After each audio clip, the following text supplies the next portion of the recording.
عجیب اتفاق ہے کہ پاکستان کو ایٹمی قوت بنانے والے ذوالفقار علی بھٹو شہید کو ایک جھوٹے مقدمہ قتل میں پھانسی دی گئی۔ پاکستان کو میزائل ٹیکنالوجی دینے والی بے نظیر بھٹو کو ایک سڑک پر دن دہاڑے قتل کیا گیا۔ ایٹم بم بنانے والے ڈاکٹر عبدالقدیر خان کو چور قرار دے کر تاحیات قید میں ڈال دیا گیا اور ایٹمی دھماکے کرنے والے نواز شریف کو 2 مرتبہ اقتدار سے بے دخل کر کے گرفتار کیا گیا اور سزا دی گئی۔ آخر کیا وجہ ہے کہ پاکستانی نیوکلیئر پروگرام شروع کرنے سے لے کر اسے پایہ تکمیل تک پہنچانے والی تمام سویلین شخصیات وردی والوں کے زیر عتاب آئیں، حالانکہ ان لوگوں نے پاکستان کو دنیا کی ایک بڑی نیوکلیئر طاقت بنانے میں اہم کردار ادا کیا۔ یاد رہے کہ ذوالفقار علی بھٹو کو جنرل ضیاء نے پھانسی کے تختے پر چڑھایا اور بے نظیر بھٹو کے قتل کا الزام جنرل پرویز مشرف پر عائد ہوا۔ اسی طرح نواز شریف کو بھی پہلی مرتبہ اقتدار سے بے دخل کر کے عمر قید دلوانے والا جنرل پرویز مشرف ہی تھا، جس نے ڈاکٹر عبدالقدیر خان پر چوری اور غداری کا الزام عائد کر کے انہیں زبردستی ریٹائر کر دیا اور تاحیات گھر میں قید کر دیا۔ سوال یہ ہے کہ پاکستان کے محسنوں کے ساتھ ایسا برا سلوک کیوں کیا گیا؟ پاکستان میں عام تاثر یہی ہے کہ ملک کے پہلے منتخب وزیر اعظم ذوالفقار علی بھٹو کو جمہوریت کی داغ ویل ڈالنے، اقتدار میں عوام کو شریک کرنے اور ایٹمی پاکستان کی بنیاد رکھنے کے جرم میں پھانسی پر چڑھایا گیا اور اس عمل میں جنرل ضیاء الحق امریکہ کا اعلی کار بنا۔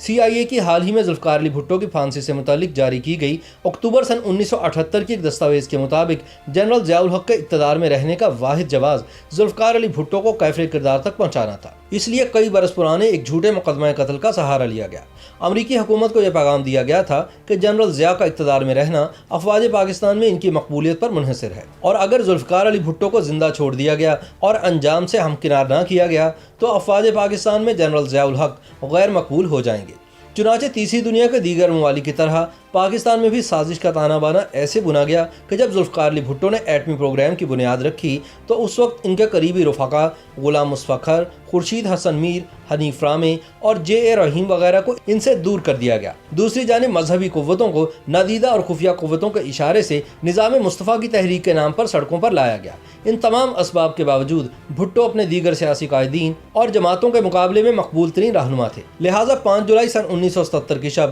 فوجی سربراہ جنرل ضیاء الحق نے اقتدار پر شب خون مار کر عوام کو ان کے حق حکمرانی سے محروم کر دیا۔ آگے چل کر اس سازش میں عدلیہ نے بھی اپنا بھرپور حصہ ڈالا اور پھر بھٹو کی سزائے موت کے فیصلے پر مہر تصدیق ثبت کرنے کے لیے فوجی حکمران کی جانب سے پنڈی جیل کا انتظام افواج پاکستان کے سپرد کر دیا گیا۔ ذوالفقار علی بھٹو قانون کے مطابق اس وقت کے ناجائز صدر ضیاء الحق سے رحم کی اپیل کر سکتے تھے، لیکن انہوں نے غاصب جرنیل سے رحم کی اپیل نہیں کی، جس کے بعد 4 اپریل سن 1979 کو بھٹو کو راولپنڈی میں پھانسی دے دی گئی۔ بھٹو نے اپنی موت سے بہت پہلے ہی اپنے خلاف کی جانے والی امریکی سازش کا انکشاف کر دیا تھا۔ انہوں نے راجہ بازار راولپنڈی میں امریکی وزیر خارجہ ہنری کسنجر کا ایک دھمکی امیز خط لہراتے ہوئے بتایا تھا کہ پاکستان کو ایٹمی طاقت بنانے کی وجہ سے امریکہ ان کی جان کے درپے ہے۔ بھٹو نے کہا تھا کہ امریکہ ایک بکھرے ہوئے ہاتھی کی طرح ہے، ہاتھی کی یادداشت بہت تیز ہوتی ہے اور وہ کبھی اپنے دشمن کو معاف نہیں کرتا، لیکن میں ہر دشمن کا مقابلہ کرنے کے لیے تیار ہوں، چاہے اس جنگ میں میری جان ہی کیوں نہ چلی جائے۔ ہاتھی نے پاکستان کے مفادات کی جنگ لڑنے والے ذوالفقار علی بھٹو کو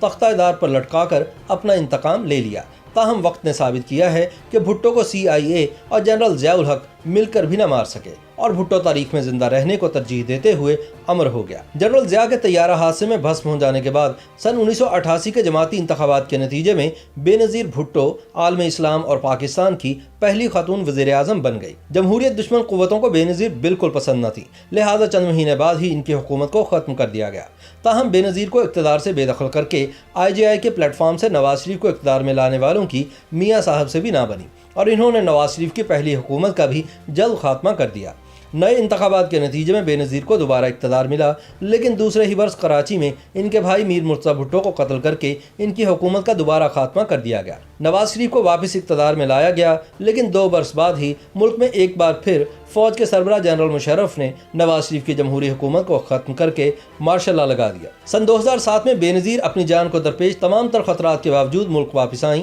ان کو ڈرانے کے لیے کراچی میں ان کے جلوس پر خودکش حملہ کروایا گیا، جس میں سینکڑوں لوگ شہید ہوئے۔ بے نظیر کو مشرف کی طرف سے پیغام دیا گیا کہ اگر وہ واپس نہ گئیں تو ان کی جان کو خطرہ ہو سکتا ہے۔ بے نظیر چند دنوں کے لیے ملک سے باہر گئیں، مگر موت کی پرواہ نہ کرتے ہوئے ایک بار پھر پاکستان واپس آ گئیں۔ انہیں علم تھا کہ ان کو قتل کر دیا جائے گا اور ایسا ہی ہوا۔